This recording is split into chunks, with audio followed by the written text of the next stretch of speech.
some of you might be, it might be morning where some of you are, but good afternoon and welcome to the Fall ACE webinar. Today we're going to talk about market development, what retailers really want, and tell you a little bit about what we're hearing from marketers out in the field, things that we're working on, and hopefully some things that maybe if you've got retailers that you'd like us to help out with, to talk to you about some of the things we've been doing and some of the things that we can do for you and that you can help us with. So to start out with, a few ground rules, I guess.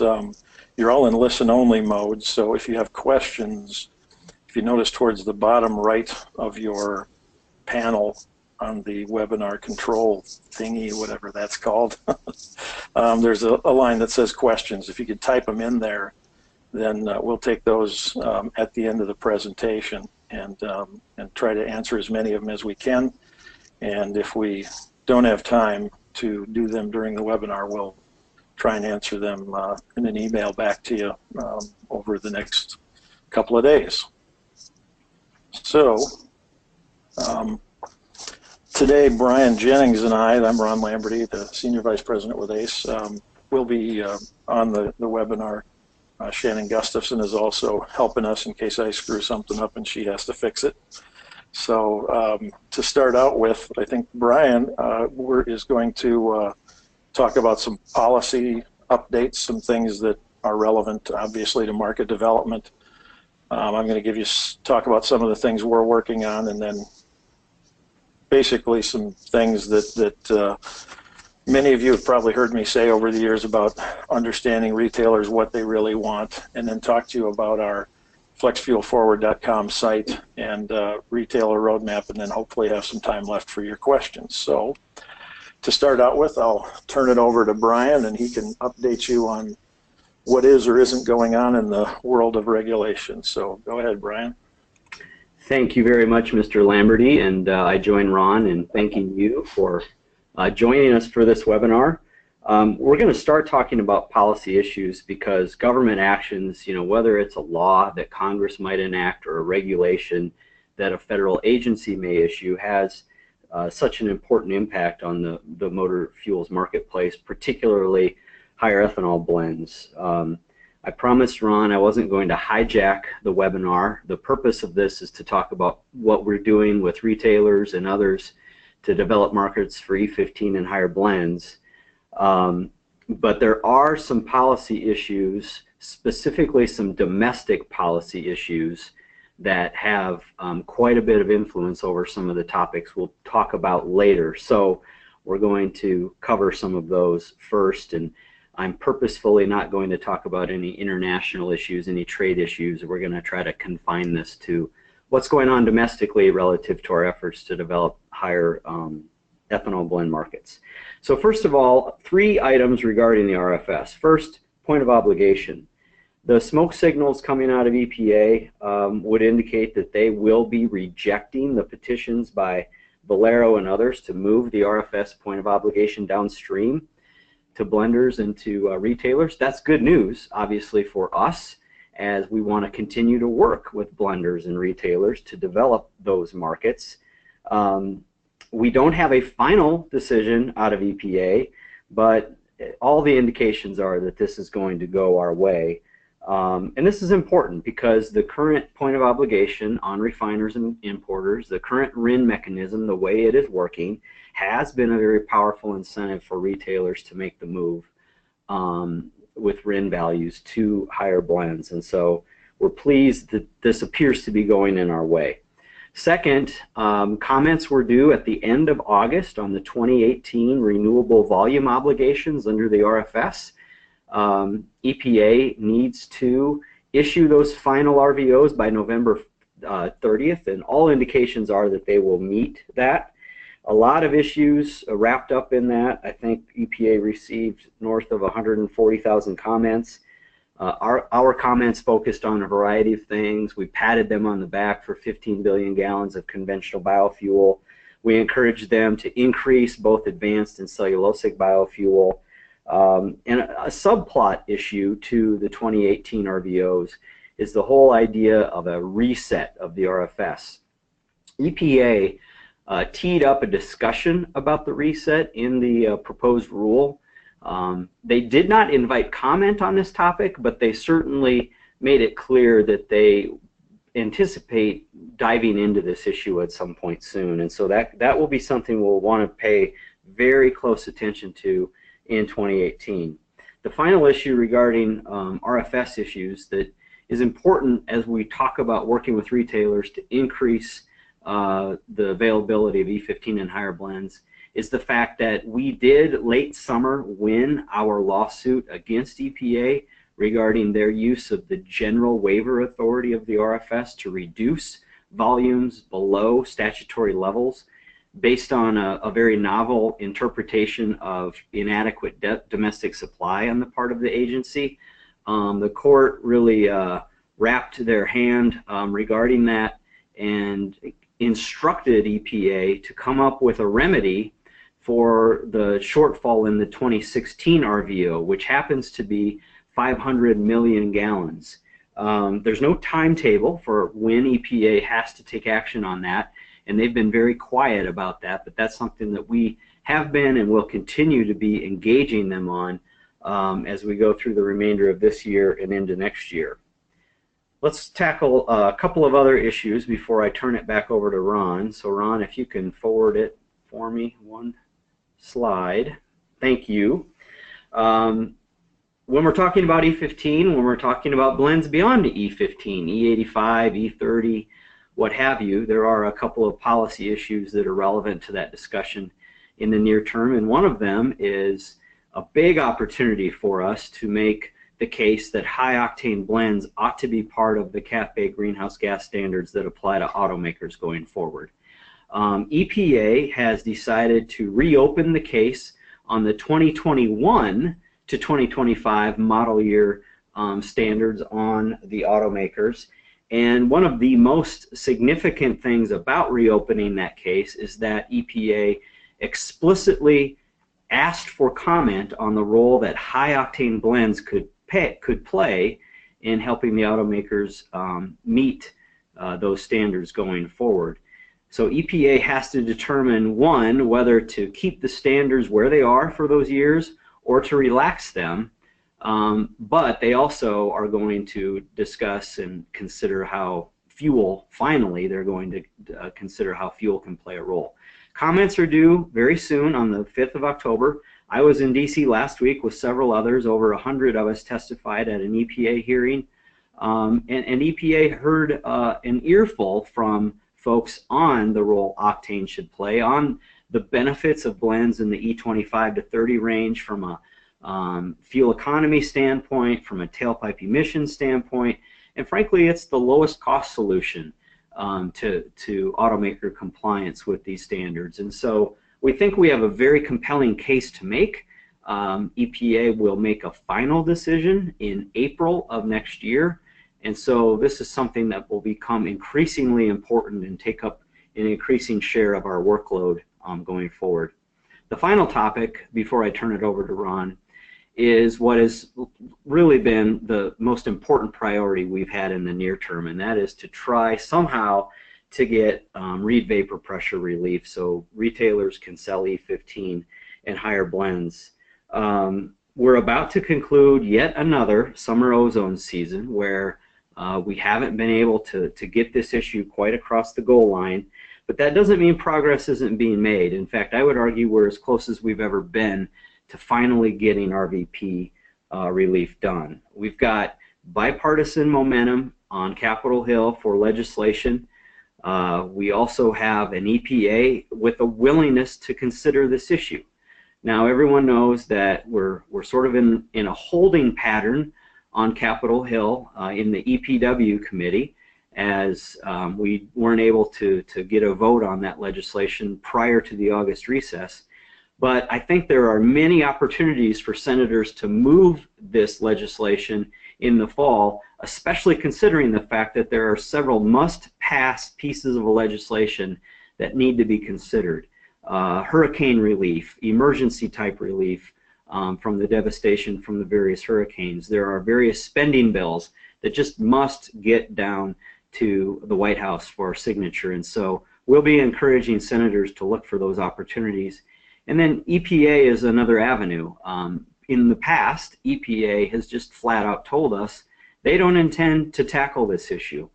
Well, there's a new way of thinking at EPA now under Administrator Pruitt, and he and his staff have told us very clearly that they are looking into this issue and trying to figure out what legal options they have. And so we're working very closely with them to try to get that done. So those are some of the topics that I wanted to address. I'm going to turn it back over to Ron, and thank you again for joining us.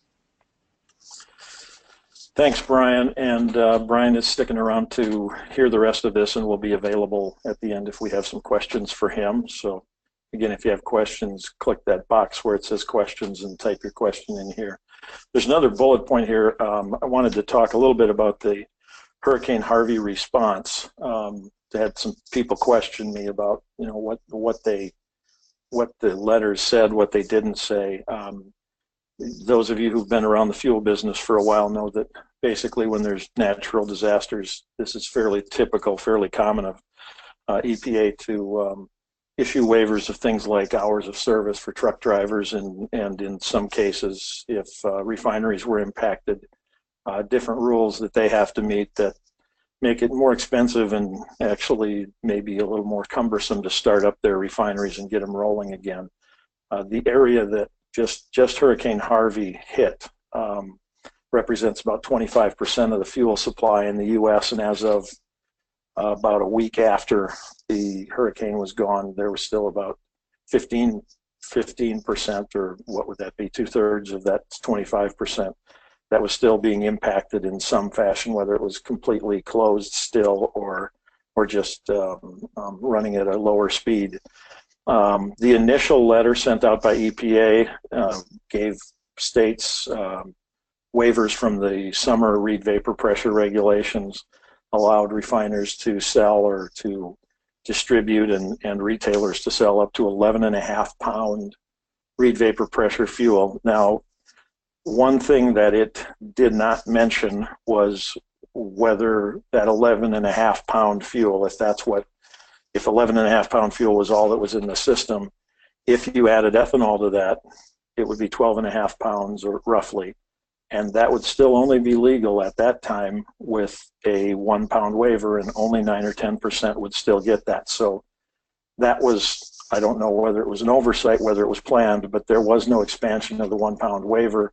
So in reality, as a practical matter, since there is still 9 pound gas in the system, the waiver would, you know, with or without a waiver, an E15 would probably qualify. And then when it was expanded with 26 more states for 38 totals, most of the states that were expanded, again, as a practical matter, because they still would have 9 pound fuel in their system, in the pipeline up there in the tanks.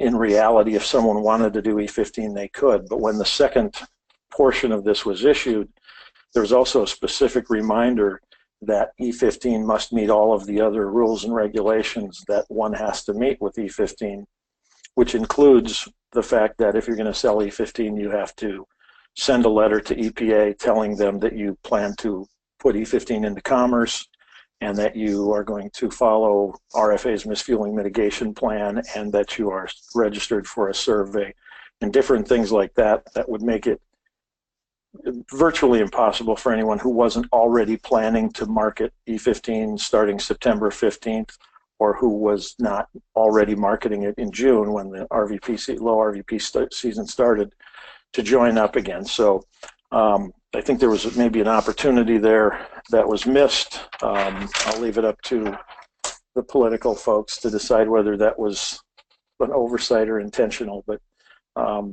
we're going to see the end of the low RVP season here in 4 days, 3 days anyway, so hopefully we'll have some movement on that. Now, to talk about retailers, I've been riding around a lot with Liz Bunkers, and she gets tired of me sort of throwing out these folksy little sayings that I have that have become known as Ron's rules of retail.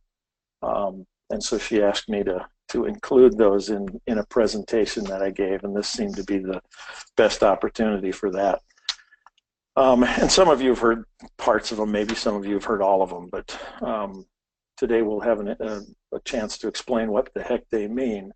And the first one is, how would I know? There's usually a more colorful version of that if it's just you and I talking, but how would I know is basically something I always refer to former ACE President Scott Parsley, who once when I gave a presentation to the board about a program that I wanted to do, and we got done, and he said, so well, what do the retailers think of it? And I said, well, I think they're going to like it. He said, you mean you didn't ask them?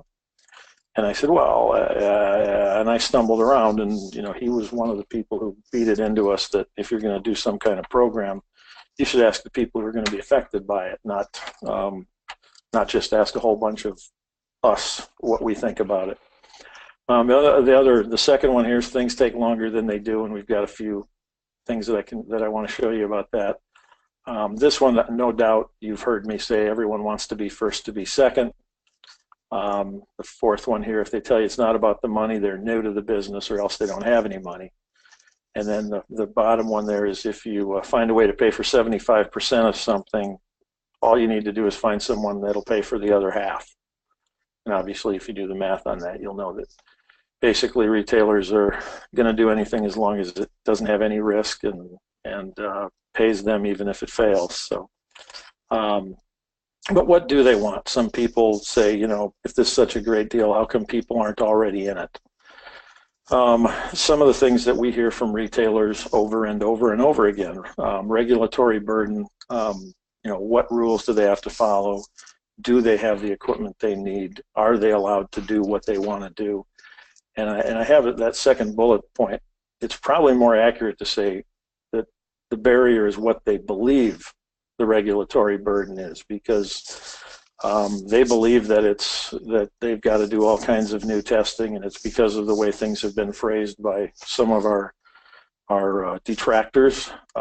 Things like the most common one is when they talk about a tank that a tank can't be field tested for putting in E15 or E85. Well, the fact is, when you buy a tank, it's approved. If it's approved for gas and ethanol blends, that includes any blend up to 100% ethanol. So it's already approved. The fact that you didn't have that in it doesn't mean that it's not approved. So there's a lot of confusion out there, and so part of our efforts when we go out to trade shows and do workshops and webinars and that sort of thing is to make people understand that they really probably can do it with the equipment they've got on hand.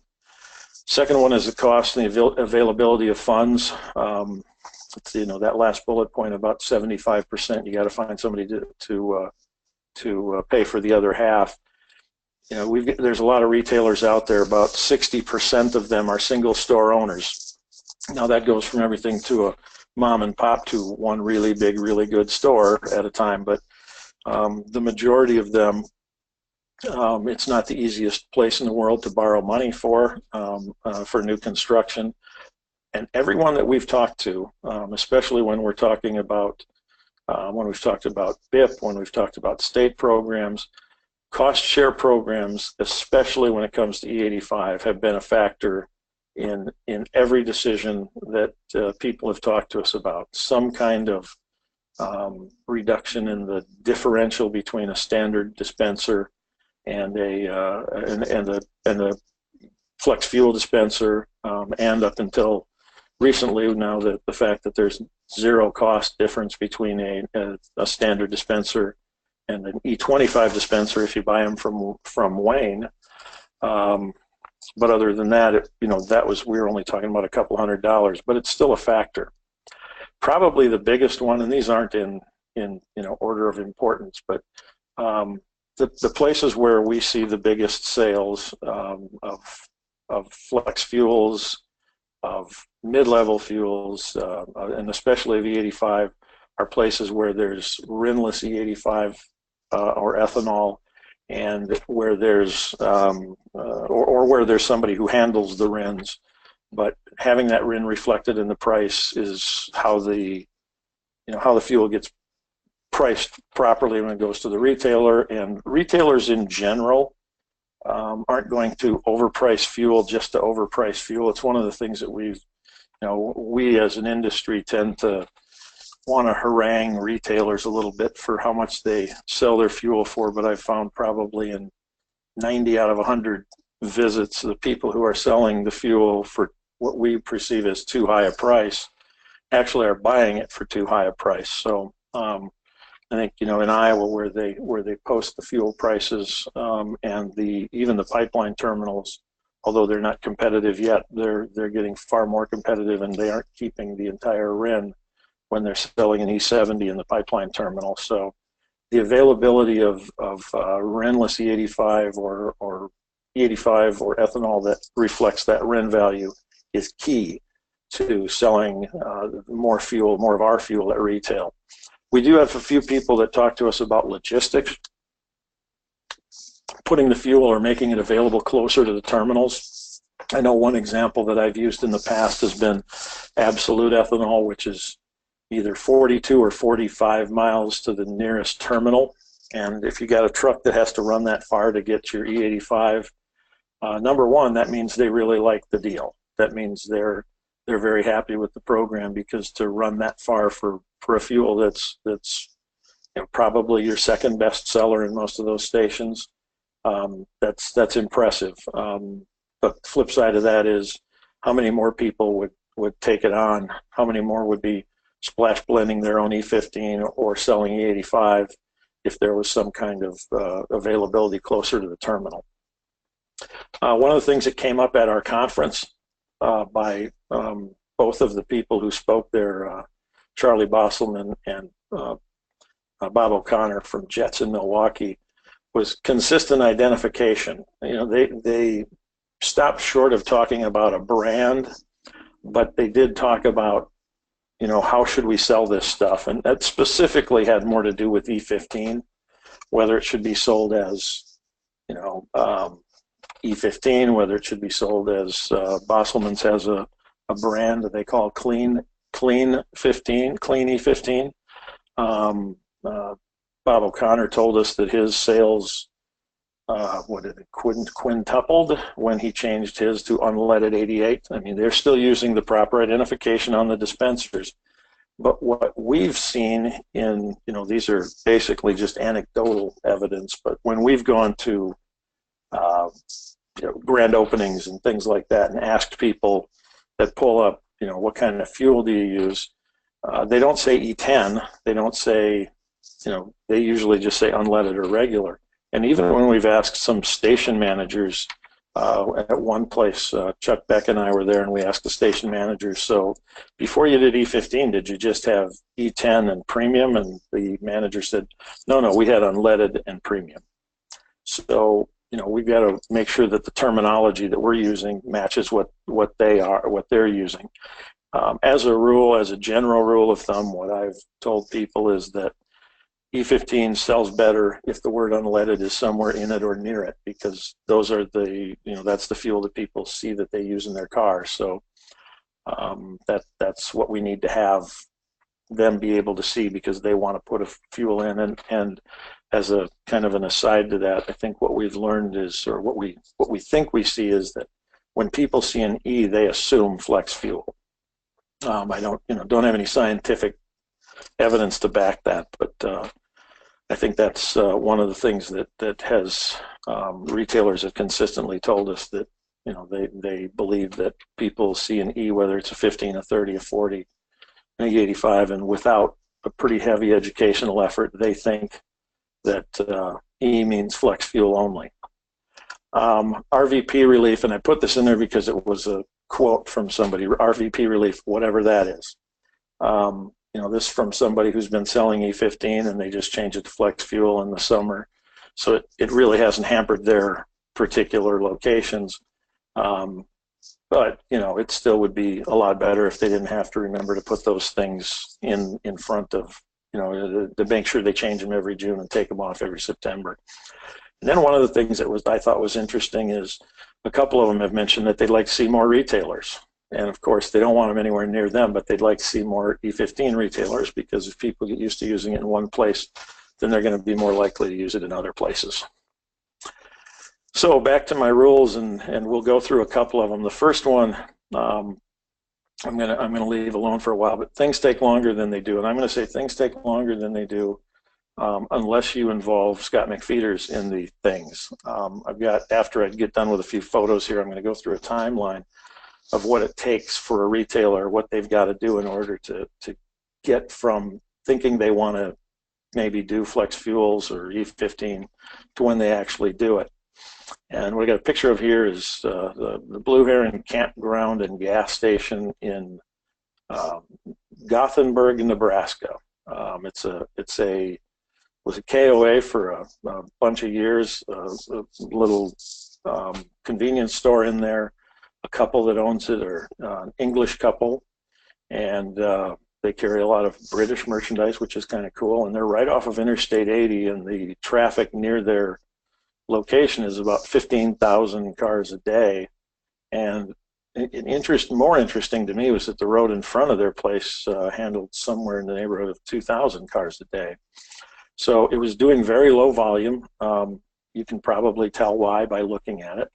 The pumps, here's what the islands look like. Those are the ones where one side is unleaded, the other side is premium.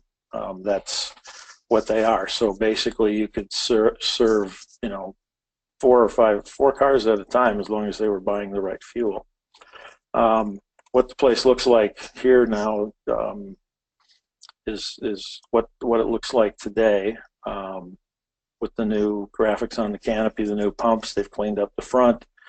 The big sign you see over here with a Daktronics message board that Scott McFeeters, his own self, is caring for, where we can send messages to people at the pumps, and in addition to the actual pumps themselves, which can have messages on them. But if I think you take a look at the difference here, and then there's the gas island now. I mean, even just the factor of people pulling in and wanting to be confident that what they're putting in their car is quality, I think that the upgrade will make a huge difference there. And my understanding is from the first day they opened, if any of you have seen, there's a banner that we use at our trade shows quite often that has a picture of Bruce Volume, and he said, we flipped the switch and it was double the volume. Well, in this particular location, I think they flipped the switch and it was triple the volume. And the volume of E85, the first half day they were open, was almost equal to what their total volume had been. I don't know if Scott has updated figures, but I think what he was telling me when the first few days they were open, that about half of their volume was E10 and the rest of it was E15 and higher, with the majority of it actually being E85. So it's a very positive development. It's something that we put a lot of effort into, and I mean no one's put as much effort into it as Scott has. But the reason being that this is one station, but it's one station that's on a highly traveled interstate that can be seen by a lot of travelers. It can be seen by station owners that live in some other place that happen to be driving across I-80, maybe on their vacation. But it's got high visibility, and we're also doing some photography and some shooting some film here that we'll be putting on the website that we talk about here in a few seconds. So that thing started. We met with these guys in, I think, December of last year, and I believe this thing was up and running in August. And actually, I don't think the decision was made to build the thing completely until April. But I mean, that is a very speedy timeline. And by comparison, the Jet stores in Milwaukee, Jet, and I'm not going to read through this whole thing, but basically, we go back to fall of 2014 was when Jets decided they wanted to take a look at, maybe do an E85 in a station that they were going to do some remodeling on, and was ready to go, and then kind of backed away. And in the summer, the following summer, when the biofuels infrastructure partnership came out, they decided they probably would do it. He filed the paperwork in the fall. They start looking at ordering dispensers and getting everything installed. And this isn't the whole timeline, by the way, so there's the rest of it.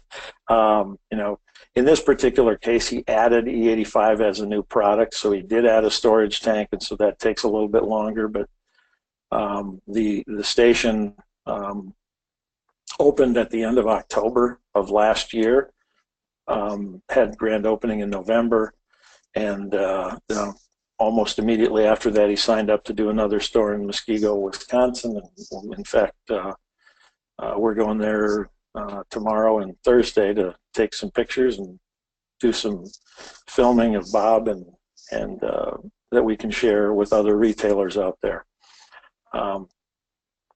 Along the lines of the next and probably most overused phrase that I use, everybody wants to be first to be second. You know, if you go to the Power by People thing that we do here at ACE, the idea behind that is that people generally trust, as you can see the third one from the right there, it says a person like you. You ask people who they believe is credible. What is a percent who rate each spokesperson as extremely or very credible? A person like you is always one of the top ones there, but this is the first year, if you look at those solid white bars, that a person like you was tied for first, and they were tied for first with academic experts and technical experts. And so this world we live in of reviews and ratings by you know, other users has come to the point where people trust the opinions of other people that are like them, and that's something that we've tried to keep in mind as we've done the Power by People. And it was the impetus behind us doing the flexfuelforward.com website. This particular site, as you look at it, and rather than trying to go live to the website and scroll you through it, what I did was took a whole bunch of screenshots of it to show you what's on there. And I'm showing you this partially because I know that most of you who are on this call have marketers maybe around you who have questions about it, and you want to try and answer their questions. But if you send them to this particular website, there's short videos, there's testimonials, there's information about people who have already done that, other station owners. Because again, the first rule is, how would I know? These guys would, and we know that other retailers, that's who they look to find out different products, to see if they sell, to see if it's something that they want to try. So flexfuelforward.com is the site. When you first get there, this is what the page looks like. I mean, without the ethanol thing on the top. In fact, one of the things we wanted to make sure of is that it didn't look necessarily like an ethanol page. So our contact information, you have to scroll all the way down to the bottom before you find us. Now you can get there if you go through the American Coalition for Ethanol's web page. There's a link, but we're specifically trying to make sure that people look at it as a marketer helping marketer sort of thing. And along the first to be second thing is this is on the top of the page when everybody signs in. Basically the names of some of the most respected retailers that are out there. These are the guys that when you tell somebody that one of these companies is selling E15, they might not be listening to you, but when you tell them Sheetz is selling E15, Sheetz is selling E85, their ears perk up because they know if those guys are doing it, then there must be something to it. It's there's no secret, no hidden agenda here. It's just purely training. It's purely name dropping is what we're doing on this particular situation. And all of these companies too have been willing to share what they know about E15 especially, and E85 in those cases too. So as that grows, I mean, I'm not sure who we don't have that we need right now, but that's a pretty impressive group of places, and I think it gets people's attention. It's also, this is a banner that we have at our trade show has this on it, and it does catch people's eyes when they see that E15 is being sold by some of these companies. I did a check the other day, and other than the two smallest ones, ProTech and Pearson Fuels, which are more wholesalers, I think with the exception of Pump and Pantry and Jets, the others have all been convenience store decisions or convenience store news chain of the year, and I think Sheetz won one of the group's retail chain of the year again this year. So they're very well known and well respected retailers, and we want to make sure that other retailers know that they've done it. All of that stuff about, you know, potential liability, potential everything else. This is shorthand for you can do it. There's also a video on here. The thing about it's not about the money. It's always about the money. There's a short 2.5 minute video here that talks about, you know, why marketers are selling that. It goes through things like the number of vehicles that are warrantied for E15, and then if you see, like in this graphic here, that big circle, these are all actually sized to reflect the percentage of the market. You know, flex fuel vehicles compared to E15 warranted vehicles. And Chuck got me some new statistics. As of, I had seen some that as through June, we were up to about 63% of cars that actually had warranties that that include E15. And I think the stat he gave me, the two that he got that I thought was interesting, is that the number of E15 compatible vehicles is growing by 31,000 a month, and I think the stat he showed me was every 27 seconds another E15 designed and warranted vehicle hits the road. So again, it's, you know, it's about the money. It's about making money, and you can see it's already outdated because it's about 90% of the market, and we made this late in 2015. It was released, I think, early in 2016, but 90% of the market can use it, compared to, you know, the 1 million diesel cars and 6 million diesel pickups. You know, it's just a huge number compared to those. And out at the Pacific Oil Conference this last week, we found out that a lot of the growth that Pearson is seeing in their volume is coming from places where they're taking diesel out and putting in the 85. They're going to hit 100 locations here before the end of the year. 70% of drivers say they buy fuel based on price. They all know that stat, but it kind of answers that question of, hey, nobody's asking me for E15. But everybody, if you've been in a station, everybody asks, you know, when's fuel going to get cheaper? So that's, you know, basically the answer is that 70% say they buy fuel based on price. I think that was a 2015 number. 2016 it dropped down to 64%. The number always drops when the fuel price drops, because, you know, when people are getting fuel cheap, they say they're not concerned about price, but if the price spiked up, they'd be looking at it, as we're finding out over the last 2 weeks or so. One of the things that we're happiest about right now has been the traffic that we're getting for our retailer roadmap, our E15 and flex fuel retailer roadmap. If you can see right here, when you come to the front page, if you click on that area right there, you can go to the roadmap, which some of you have seen in print. We've got the online version of it. We've done a few tweaks to it to make sure that it's a little more user-friendly, but this is the information that if you can't hand over a book to your retailer, that they really need to look at. It kind of answers all those questions that were in that first box about the things that there were barriers to regulation. You know, ethanol in your state, you can see that arrow there. It's basically state by state regulations, programs, that sort of thing. We're keeping those up to date as much as we can. If any of you see something that's on our online version of this that's not up to date, if there's a new program, if there's an old program that's no longer accurate, let us know and we'll change it. We're trying to keep those in real time, basically, so that people know what's out there. When they click on their state, they'll go to a page like this that has their state, talks about the population, talks about maximum E85 use, which basically takes we bought the list from, I don't know if it's called, it was Wards at the time, I think it's IHS now. but how many FFVs in use, and that includes, FFVs in use includes fleet vehicles. We included that because they don't always necessarily centrally fuel.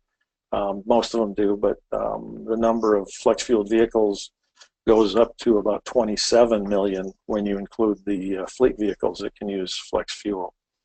But basically gives a snapshot of what's already in the state right now.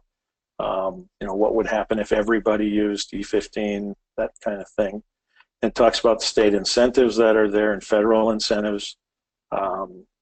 And then one of the things that we've got some more interest in, when we first did it and we asked people for information, I don't think we explained it very well because some people who were selling direct, that rinless ethanol that we talked about, again, on that first page, we want to make sure that we have a good directory of companies that will sell,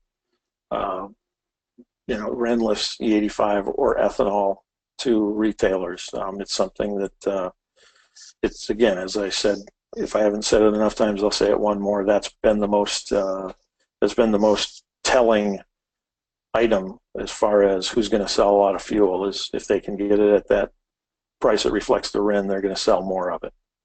So we're constantly, again, updating that to make sure that if there's people out there selling RINless fuel, that we've got their names in here. The retailers, one of the mistakes I think that people make when they talk about E85 or E15 or flex fuel is talk about specifically that volume and not the other volume that goes with it. Bob O'Connor at our conference this year mentioned that although the E15 and E85 to start out with were about 8% of his sales, his overall volume went up by 15%. And he thinks that had something to do with, now this wasn't a place where he put in all new pumps. He actually put in a new island off to the side, the kind that we're not usually that big of fans of, but he put that in, and he thought that just being able to show people that he had a fuel that was, $1.69 or $1.59 instead of $2.29 was attractive to him. And it gives people the impression that retailer is looking out for them. But in these illustrations that we've done, these back of the napkin estimates, we took some of the retailers that have done all right and some of them that have been done really well. And also, because when we were filming them, they said, my traffic counts are up, my inside sales are up, my profits are up. So we asked them for some of their information, and we built these models based on, how much more business they were doing. Because in addition to selling more fuel, when someone new comes on your lot and burns fuel or buys fuel, about 40% of them also shop inside the store. And the average purchase, the volume, the margins, all those sorts of things were things that we've got off of NACS's database. So we didn't just make these up. We got them from the National Association of Convenience Stores annual retail survey. And it gives you an idea of, in addition to the new fuel volume you might be doing, how many customers is that, and how much merchandise, how much more merchandise will they buy. And in this case, we're trying to be conservative too, because we're assuming that if you don't have a RIN, or if you are somehow, separating them, that you are using most of that RIN to lower the price of the fuel, which of course helps the volume. But using those things, then a retailer can take a look at it and say, oh, well, okay, that's good. I kind of like that. But they might say, well, those volumes aren't anything like what I've got. Well, we have an interactive flex fuel profit estimator that they can click and go to. We've just updated that so that it'll show up on each page when there's a link to it right away at each page, so that if they're looking at this back of the napkin calculation and say, well, that's not me, they can go here and they can put in their own volume, they can put in their own margin if they make more or less than somebody else is. And maybe it's one of those situations where somebody sells pretty much just cigarettes and beer, and so their percentages are lower, so they can put in their profit margins and be able to see, how much would I be able to make additional if I change to these flex fuels. And just as as we go back and take a look at what the site has been doing so far, we talk about who people trust and who they're likely to go to. when we went back and checked, other than the home landing page, 3 of the top 4 places that retailers went to next and where they stayed for an average of about 5 minutes a piece. I think it was like 5 minutes and a couple of seconds or 10 seconds. But the 3 of the top 4 were this one, and this one. Those are the 3 retailers that we feature on the site. And so we know that people go and look at their stories. And that's the idea behind this, is to have a retailer go there and say, okay, there's somebody that reminds me of me, and I'm going to see what he said. But these are the 3 top. The 4th one was the last year was the BIP per page, the one that talked about available money. So, which makes sense, you know, because money is important too. So, the way we make people aware of this is by advertising in ethanol industry fuel industry publications. Here's an example of one of the ads we ran. This one is one that the one on top there, and you can see it flips back and forth. It's one that we ran as a banner ad on a couple of the different petroleum retailer magazine websites. That one was the one that got the most people to click on it and come to our website. I thought the message, the "I'm not afraid" message, was one that I think attracted a lot of people. But actually, even more than the $100 million shot in the arm banner. But it's something that, you know, we felt pretty good about, because you know, that's what we believed people were thinking, was that there's all kinds of different things that they've been told, and now they can go ask somebody who's done it whether or not any of that's true, and they're finding out that it's not. And then there's Scott Zaremba is another one. He's on the Kansas Petroleum Marketers Board, and you know, he's one too that we're possibly going to be advertising, doing some advertising cooperatively with Wayne to talk about their pumps, because his stations use Wayne pumps. Both of the stations that I showed you or talked about earlier, the Jet station and the Gothenburg station, use Wayne dispensers. So it's something that hopefully we can get some more mileage out of our advertising and help Wayne let people know that their dispensers now are E25 compatible. Along with that goes the responsibility, I think, of telling people why E25 compatibility matters, because being E25 compatible really is only something interesting to a marketer if they plan on someday doing E25. And that means we have to get the message out about what's potentially going on with the nation's automakers, and successes that people have seen with things like E30 and so on. Now, Brian said something about he talked about not doing anything about international stuff, but those of you who saw me at ACE, at our annual conference, knew that I was going to Mexico right afterwards. This is a business meeting. It may not look too much like a business meeting to you, but it's in Guadalajara in the state of Jalisco in Mexico. And that's me, and that is a glass of tequila. And I was invited down there to talk to some of the gasolineros, they're called, people who own gas stations in Mexico, who were just within the last 2 years being able to buy the fuel they want to buy. And these 2 gentlemen were contractors. They're working with the United States Grains Council, and they invited me to come down there and talk and set up everything, took care of me, and told me what everybody was saying, or at least what they wanted me to know they were saying. So, but they helped us out, and this guy and I gave presentations in the morning. He's an air quality expert. We also went over to meet with the Jalisco, the state version of the EPA, I guess, the air quality folks, and he did a great job of explaining to them how adding 10% ethanol can reduce their particulate matter and reduce a lot of their emissions they have.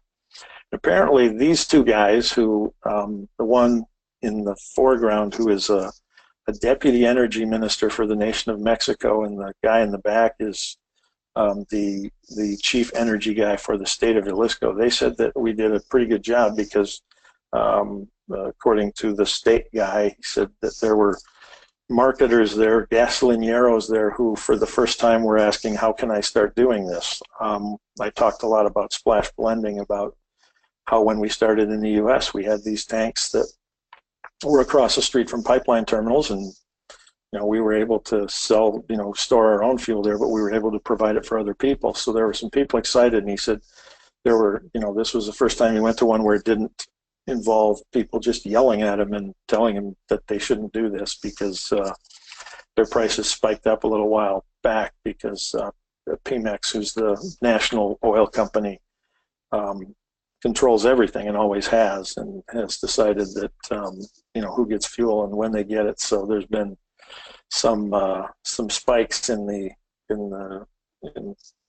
the prices because of these irregularities. Plus, I think they added a new tax. But in any case, at this meeting that we were having, and this was lunch that started at about 4 o'clock in the afternoon, and I think we were there for a few hours. But the really good thing that came out of this, and I'm including it as market development because this guy had during this meeting decided to agreed to tell his boss, the governor of Jalisco, to write a letter to this guy's boss, the other guy's boss. I don't know if he's not clicking. So, but to this guy's boss, and ask him if Guadalajara could do 10% ethanol, because originally Guadalajara, the three biggest cities, Monterrey, Guadalajara, and Mexico City, were not going to be doing any ethanol.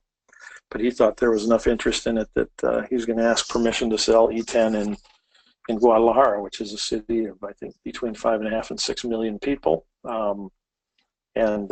So, hopefully there will be something that comes out of that. But in the meantime, I learned a lot about some of their native customs, one of which was drinking that tequila. So with that, I will see if we've got any questions on here. Open up my little box here. See if anybody's got anything. Again, if you've got something, you can type in there.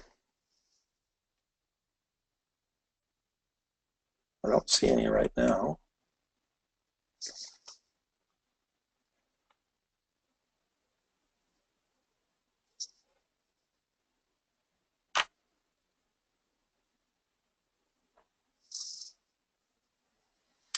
I don't,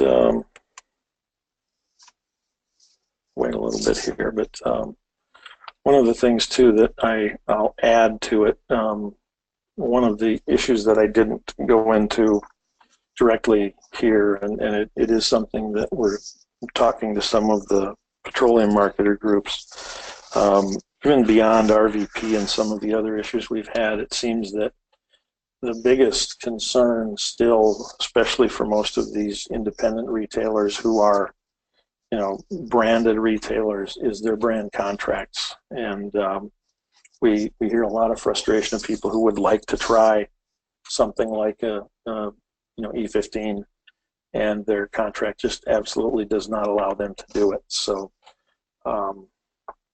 we have oh boy, I guess I have some questions here. I just can't see them. There we go. Okay.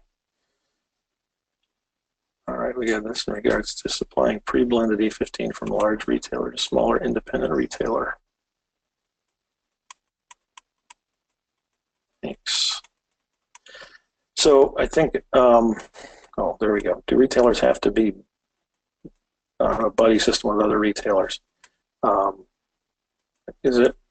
So basically, I think one of the things that we do hear from retailers, as I mentioned in that last